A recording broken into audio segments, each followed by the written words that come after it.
Hi BookTube, it's Amy. Happy Friday. I've got two packages in the mail here, two book packages in the mail, and whatever's in this one required a signature, or in this case, my Canada Post guy, who knows me by sight, just did a verbal signature. He called up on my buzzer and said, "I'm leaving a package for you in the box, just getting verbal confirmation you know it's here."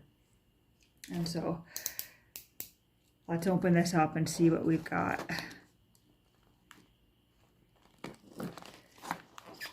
And I think my knife is getting a little dull.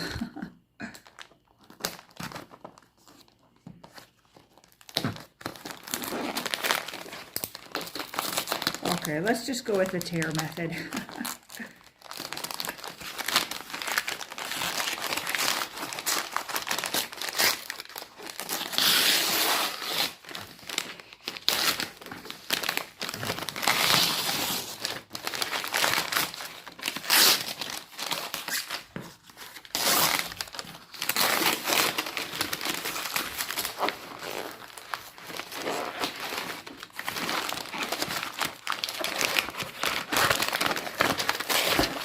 Layer number one is off.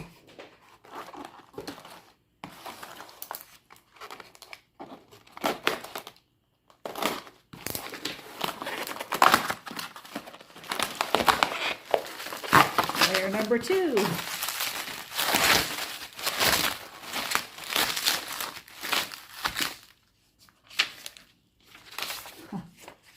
One of our submarines. Sent a nice penguin postcard with it.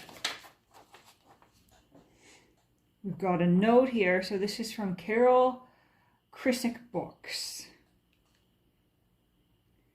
Whatever it is, I paid $31.54 Canadian for this. I've ordered several books recently. And so it's a bit of a mystery as to which of the books I'm actually getting. So this is Frederick Philip Groves' A Search for America, which was actually fairly difficult to find a copy of. And so this is somewhat battered, but it was, I think, the only hardcover copy I could find, and I didn't want to go with a reprint paperback because there was a lot of print-on-demand stuff available, and I'm not really into the print-on-demand. But we have A Search for America, Frederick Philip Grove. Oh, and this is beautiful when you open this up here. Make sure this is nicely centered. Yeah, I think that's good enough. You can see that now. Search for America, and so we have this pattern here on the end papers. This is a Miller book, and we also have somebody's book plate pasted in here. J.P. Fitzgerald, Ex Libris. And this is beautiful. I've not seen one in color like that with a landscape. It definitely seems like a very Canadian book plate. By the author of Over the Prairie Trails, Turn of the Year, and Settlers of the Marsh. Oh, now this is interesting to me. The Graphic Publishers Limited, Ottawa, Canada. So I don't think I own any other books that have been published specifically by a publisher in Ottawa, because Ottawa is not a city known for book publishing. When it comes to publishing in Canada, I'd say 95% of the time when you purchase a book, it's either going to have been published in Toronto or in Montreal. Maybe in rare cases out west in Vancouver, but Ottawa is a new one for me. And I think I recall reading somewhere that this publisher didn't last too long. Because once again, it's kind of not the city for publishing, and it certainly wouldn't have been when this was published. First edition, October 1927, and this is the first reprinting from June 1928. I reverently dedicate this book to the memory of George Meredith and Algernon Swinburne, and to one of that illustrious triad who is still living, namely Thomas Hardy, for Canadian literature is a mere bud on the tree of the great Anglo-Saxon tradition. And I'm just noticing here we have America is a continent, not a country, which is technically correct, but I guess in common usage, even though, you know, Canada, the United States, Mexico, technically all North America, it's really only the people who reside in the United States who refer to their land as America these days and who call themselves Americans.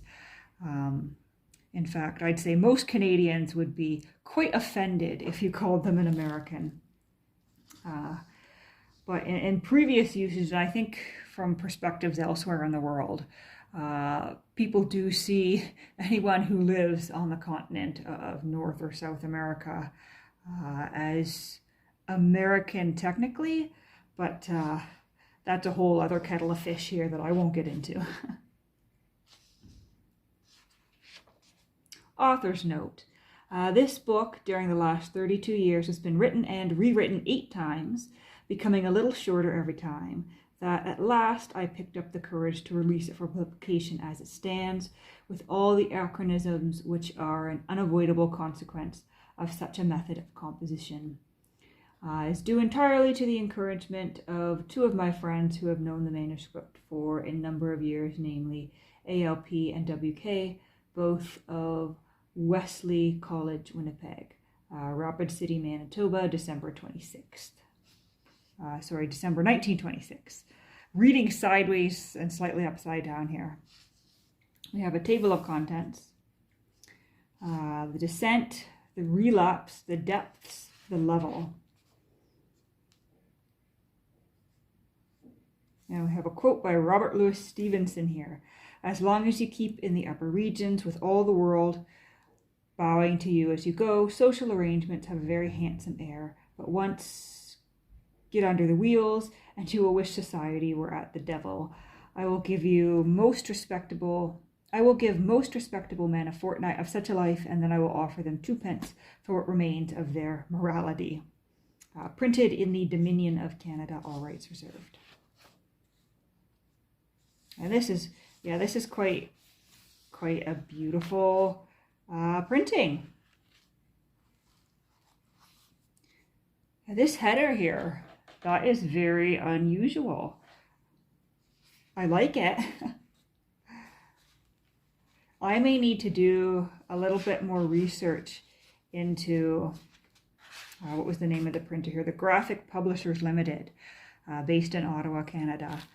And find out exactly who they were and what they were all about, because this is a very beautifully printed book. And there goes a bit of the corner. That's unfortunate. But yes, 1928, not a first edition, but a reprinting of the first edition. Sent with a nice card. Okay, let's see what we have in our second package here. This one, nowhere near as nicely wrapped. This is Better World Books, and so it's just their usual shrink-wrapped plastic. Nope, didn't cut close enough. Sometimes the books arrive okay in this, sometimes they arrive probably slightly more battered by the trip. And I really need to get a new blade on my knife there. To think of tea. And this is a library discard in fairly rough condition. This one's going to slide right off. I think that's probably there for the life of this book at this point. It's an old call number from where it would have been in a library somewhere. And this was rebound by, it looks like, the University of Illinois Library. Seems very dirty. Old book return sheet. Suddenly I'm wondering what exactly this is called.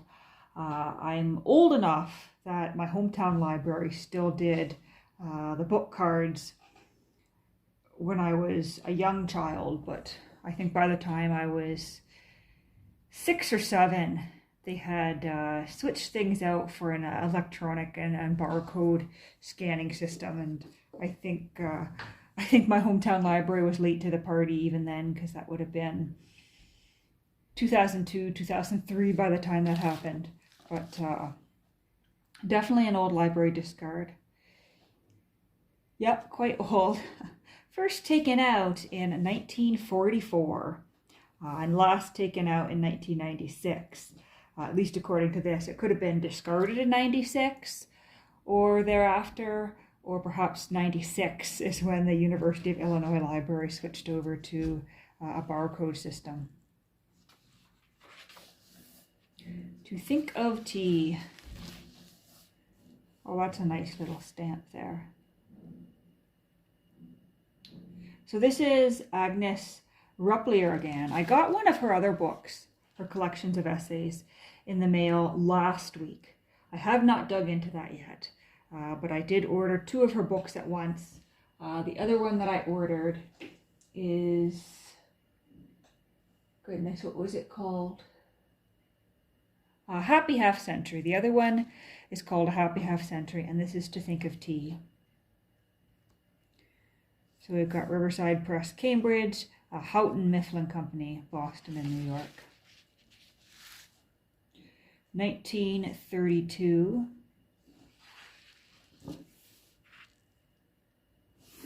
Somebody's note in the margin there.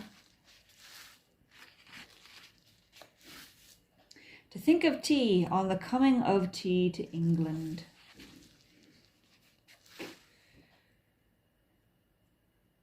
And so yes, this appears to be an essay exactly on what it says on the introduction of tea to England. Oh, this paper feels really nice though. And there's no other way to describe it other than to say that it is paper from the 1940s or the 1930s. 1930s and 40s, there was a certain way of making paper. I don't know what it is. But it also reminds me of some of the books from my childhood that I would borrow from the library, books that had been in the system for several decades, printed originally in the 30s and the 40s, that had this same feeling of paper, this same beautiful, beautiful, even yellowedness on the drinking of tea in England. And these illustrations are lovely.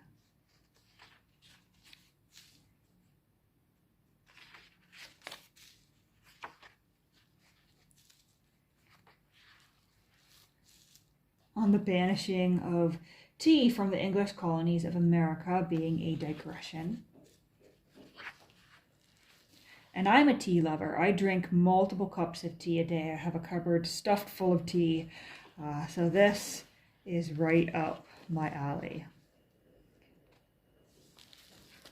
Fini, and I think that is, I can't quite tell whether they're sugar tongs or whether they're one of those tea ball things that are made to hold loose leaf tea. I think they're likely tea tongs, because I'm not sure if that sort of thing had been popularized when this would have been published. Got a nice index here. Boring gray end papers. I think this is probably going to be stuck on here as well. Or not. It's so dried out, it's just peeling right off. There's some residue, but yeah, that's not sticky at all on the back. It feels chalky and powdery at this point. So that's what's in the mail today, and by coincidence, both the books are red. A Search for America and To Think of Tea. So I hope you're having a good Friday. I might just mention something that I read yesterday as I reach for it here. This is the newly released memoir by former Canadian Minister of Justice and Attorney General of Canada, Jody Wilson-Raybould. She's titled it Indian in the Cabinet. She is a First Nations woman, an Indigenous woman from British Columbia. And in it, she recounts her introduction into Indigenous politics, and then her introduction into Canadian politics at large when she was recruited by the Conservative Party as a candidate for the 2015 election. Recruited, won her riding, and was immediately placed into cabinet as the first Indigenous Minister of Justice and Attorney General. And it's her recounting of the journey that she took in those years serving as a cabinet minister. And I'm sure most of us, or at least most of us in Canada, know about her being shuffled into a less prestigious cabinet position and her eventual resignation along with fellow cabinet minister Jane Philpotts in the midst of the SNC-Lavalin scandal, where she feels that she had been removed from her cabinet position because of her refusal to do as the Prime Minister's office was asking, and essentially interfere with the independence of the judiciary.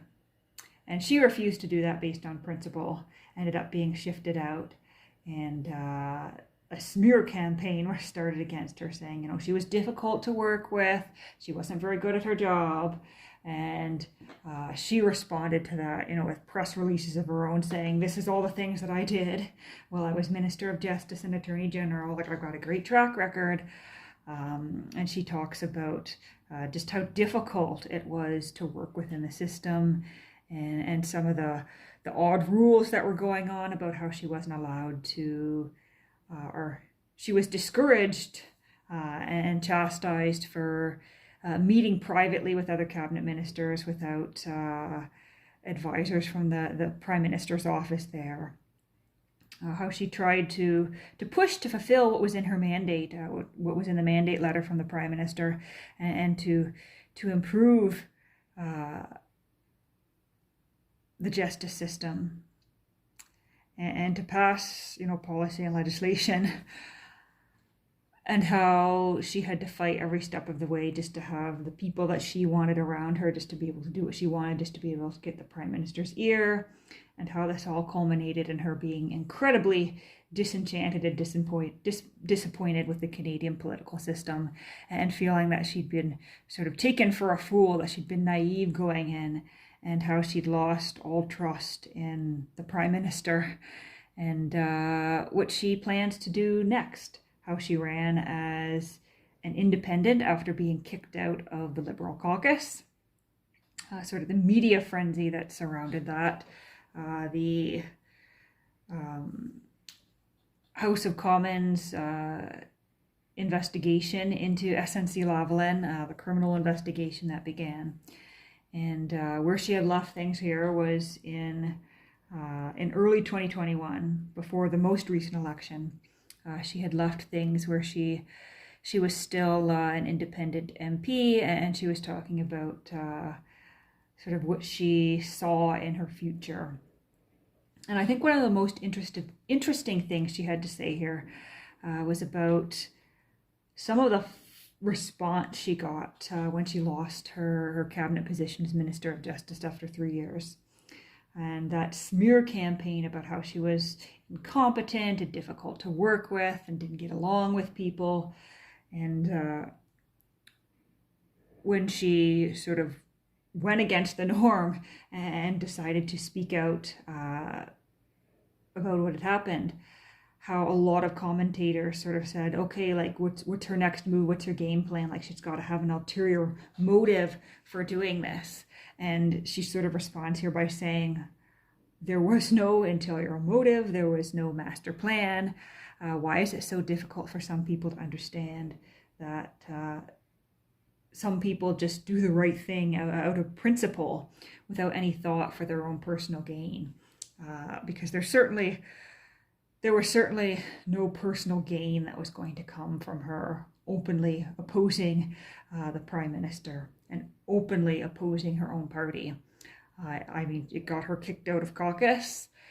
She was treated very, very poorly and shunned by the Liberal MPs in the House. And everyone sort of expected her to pick a new party to maybe cross the floor to, you know, the Conservatives or the NDP or the Green Party, or that maybe she and Phil Potts, who was also kicked out of caucus at the same time, that she and Phil Potts would maybe start their own party. But she says here that she's not into parties. She's not into playing the game of politics. She's not into seeking power. Rather, she's all about actually doing the hard work that needs to be done. And overall, just a great memoir. And regardless of where you fall on the political spectrum, I think it's an interesting and insightful read. So that's what I read. This is what I got in the mail today. And I'm looking forward to the weekend.